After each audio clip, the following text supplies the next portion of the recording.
my friends, it's your old pal Jordan the Lion. How are you all doing today? I hope you said well. Today we are coming to you from just outside Saxonburg, Pennsylvania, and today we are going to go pay our respects to a great in the wrestling business. Maybe one of the hardest business there have ever been. A friend of mine once told me he thought it was like modern day vaudeville. He said it's the best one-take acting there is because the wrestlers always have to be in character on and off camera. They have to create a character. They have to be good talkers. They have to be physical. They have to be talented. They have to do so many things. And yet so many die young. So many live hard lifestyles. And so many have a lot of tumultuous lives because of their lifestyle. Today we're going to go out and visit the great Big John Studd. Daze with Jordan the Lion. It begins right now. All right, so I just found Big John Studd.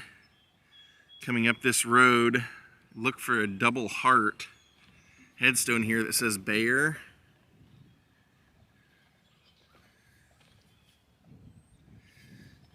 And then he's right here. What a great headstone also. Great picture of him. Big John Studd, a man for others. And you'll notice he was a veteran right there, and they have a headstone for that here as well. John William Minton, U.S. Army, Vietnam, passed away in 1995.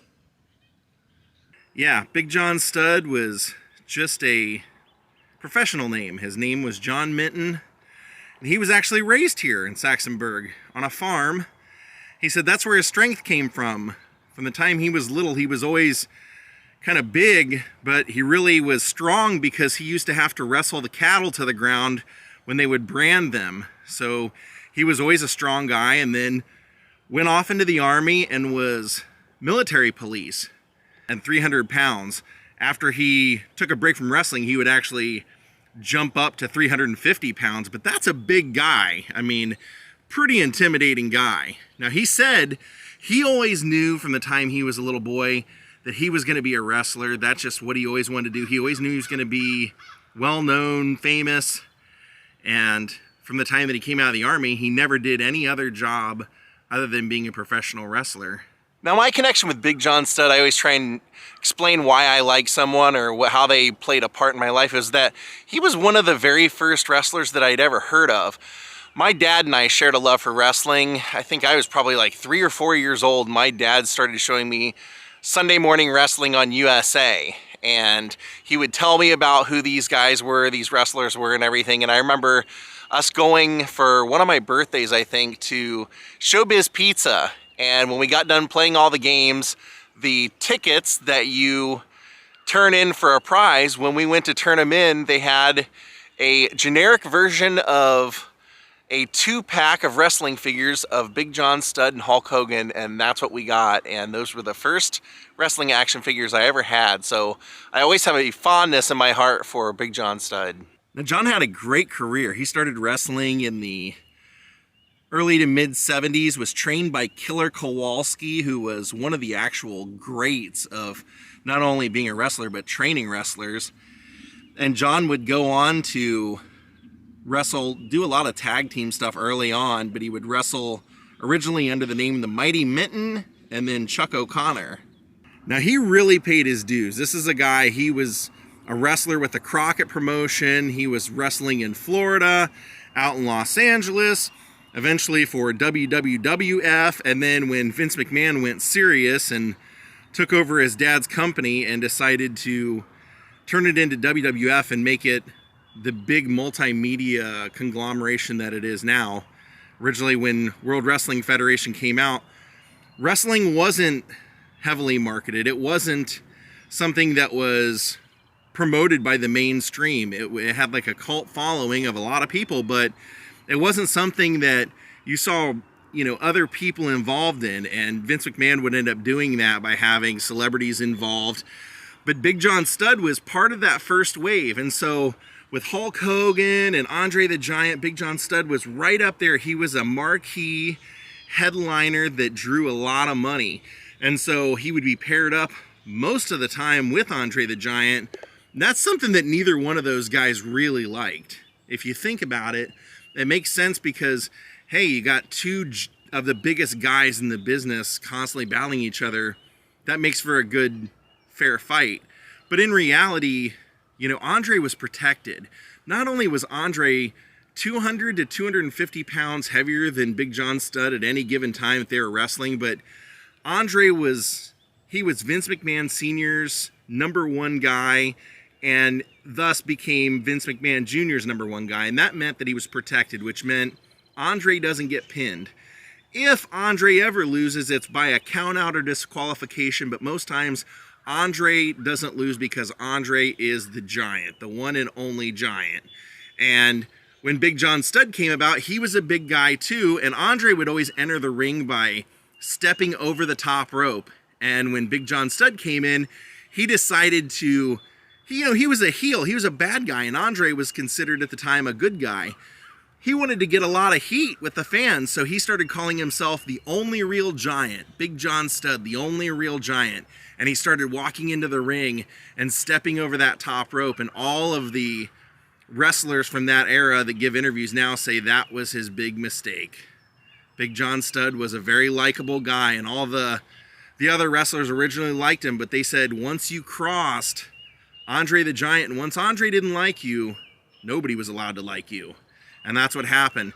Andre took it as a personal insult that Big John Studd was stepping over the top rope, and he didn't like it. And when they would wrestle, Andre would be very brutal. He would really hit John hard, and they would have a lot of brutal matches.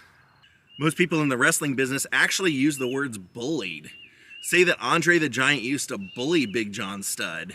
And Big John Studd said the reason he didn't like to wrestle Andre was because they were both big guys and they were slow guys in the ring, and it just made for an ugly match to watch. But the fans liked it because you always had this feeling that Big John Studd was going to win. And then eventually they had this really interesting feud where Big John Studd was touting himself as the man that couldn't be body slammed. And so he challenged any man that could body slam him, he would give him $10,000, and then eventually ramped it up to $15,000. And every time Andre the Giant would wrestle him and try to slam him, somehow either Bobby Heenan or Freddie Blassie, depending on who was managing John at the time, would always interrupt and never let it happen. And then John actually had kind of a cool break in his career, which was that he cut Andre the Giant's hair. There was a match where they end up holding down Andre the Giant, and Andre had long hair at the time, and he cut it. That's something that was surprising that Andre would do for John, but it was a huge thing because it showed that Andre had a weakness. It showed that someone could get to him, and that was kicking off a whole new feud. And eventually Andre did end up picking up Big John Studd, slamming him at WrestleMania. And then when he got the money, he took the briefcase full of money. He walked around the ring and outside the ring and started throwing all the cash to the fans. Now, this was a very lucrative time, especially to be a wrestler in the wrestling business, more than it ever had before, because like I said, Vince was really trying to promote as something outside of just being this cult phenomena for years. And what he started doing was he had a kids cartoon, he had cereal, he had vitamins, he had action figures, he had comic books and coloring books, and all the wrestlers whose image was used in there, they were making extra money off that. And Big John Studd, other than Hulk Hogan, was the only action figure or wrestling figure that they put out that ever sold out in its initial run to where you would go to a store and you couldn't even find it anymore. So eventually John got involved in making movies. He wasn't really getting a huge push in WWF, you know, partially because Andre the Giant was still there and Hulk Hogan was there, and Hulk Hogan was never dropping the title in those days or anything. And it just seemed like, you know, there wasn't a whole lot going on other than, you know, Big John Studd eventually when they brought him back, he got to win like a Battle Royal, but that's it. So Big John Studd decided to basically retire, and he went off to make movies. He ended up being in Mickey and Maude and was in a couple of other movies, and then started doing TV and found out that he could make a pretty good living doing TV because they were always looking for big guys too for movies. So that's where he really ended up focusing a lot of his time for the next couple of years. And he would say in interviews part of the reason he did that was because he just felt like being on the road as a wrestler was just, he was on the road too much. He was gone all the time and felt like it drove a wedge between his family. And he never lived that crazy lifestyle. He said he, had a couple drinks here and there, but he said, you technically might as well just call me not a drinker. He said he never ever did drugs. He had never ever even smoked a cigarette, and was very, conscious about like wanting his image to not be smeared by that. And he would often say he didn't see anything wrong with steroids in those days. He said his personal opinion was that anything that you wanted to do to your own body was your business as long as you weren't hurting someone else. He said he felt like drugs, you did hurt other people and anything could happen on drugs, but he said he felt like steroids, because they weren't illegal in those days, that was a personal choice, but he also said he also felt there was no substitution for hard work, and that there was nothing you could get from steroids that you couldn't get from working hard, and he was notorious for that. He ended up doing a television show of The Dirty Dozen, and the actors in that would work out for 3 to 4 hours a day, 5 days a week, and he would join them. And even when he wasn't filming and he wasn't wrestling, he would still generally work out about an hour and a half a day. Now, a lot of guys in the wrestling business can't take time off because they need the money. They're either planning for the future and trying to make it so that they can retire and not have to work, or they're out living lavishly and spending all their money. And John was neither. He basically, he did it because he loved wrestling and was making a living, but then he had been really good with investments. So he and his wife had invested in business properties and residential properties, and they were doing fine. So he could really do whatever he wanted. He didn't have to go wrestle, but he would always say he loved to wrestle and he knew there was a lot of money on the table as a wrestler. So he didn't want to do anything that would ruin his image from getting back in the ring if he ever would decide to. So even though John retired, he ended up deciding to come back, but it wasn't anything really major. The difference was that he had always been a bad guy. He had always been what they called a heel. And now when he came back, he was the good guy, because he had always kind of been managed by either Freddie Blassie or Bobby Heenan. Bobby Heenan just assumed that he was going to manage John Studd, but John Studd didn't want him because now Bobby Heenan was managing Andre the Giant, and they were mortal enemies. So Big John Studd came back and refereed a match between Jake the Snake and Andre the Giant, and that's when he won that Battle Royal, and had a few other matches, but nothing really to speak of. They didn't really push him that hard because by that point they were really into the gimmicks. WWF, they were doing like the colorful, weird, cartoonish gimmicks for wrestlers, and all the wrestlers were big by that point, so John he didn't stand out as much. Sadly, John eventually realized that he had a lump under his armpit, and when he went and got it checked, they found out that he had cancer, that he had a tumor also, and went through chemotherapy and went through all of the treatments. They thought they had it in remission, and then it came back, and he fought it again and just kept fighting it, and eventually that's what ended up killing him. He had Hodgkin's lymphoma and passed away of cancer. Really sad. As you can tell, it says on his headstone, "Loved by family and friends." And when you listen to interviews with other wrestlers that traveled or spent time with him, they all said that. They said he was a good guy. He was a nice guy. He was quiet.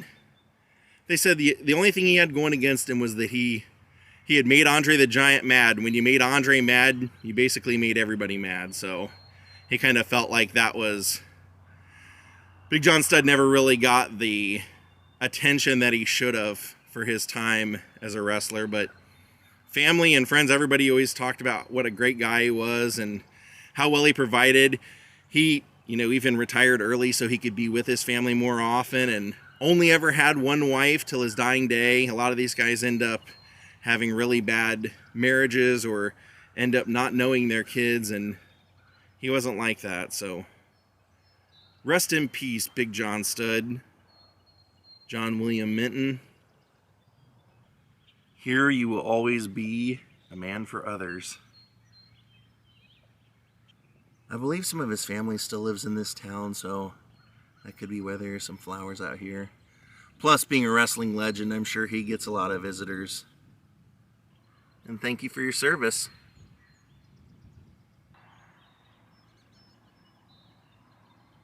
All right, my friends, we're going to call it a day. Thank you all for watching. I love coming out and visiting and paying respect to these wrestlers. I think it's a true art that I don't think they do as well anymore, but I appreciate everything that's went into that form of art and that form of entertainment. And Big John Studd was one of the first ones that I ever saw, so rest in peace, Big John Studd. Thank you all for watching. We'll see you all next time. Have a great night and goodbye.